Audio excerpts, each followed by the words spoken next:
आत्महत्या.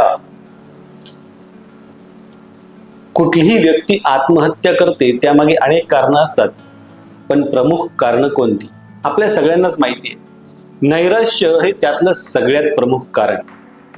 त्यानंतर स्किझोफ्रेनिया हा एक तीव्र स्वरूपाचा मानसिक आजार, किंवा क्वचित प्रसंगी अगदी क्षुल्लक कारणांसाठी आणि इम्पल्सिव्हली एखादी लहानशी घटना घडल्यानंतरही माणसाचा तोल जातो आणि आता मी काही सहन करू शकत नाही म्हणून क्षणार्धात निर्णय घेऊन काही लोक मोकळे होतात. याला आपण स्वभाव दोष असं म्हणू शकतो. अर्थात व्यसनाधीनता असेल किंवा इतर काही गोष्टी असतील ज्यामुळे सुद्धा आत्महत्येचं प्रमाण वाढत चाललंय. कुठेतरी संयम कमी पडतोय, किंवा कुठेतरी मदत मागायला आपण कमी पडतोय, किंवा ज्यांना मदतीची गरज आहे त्यांना मदत द्यायला आपण कमी पडतोय.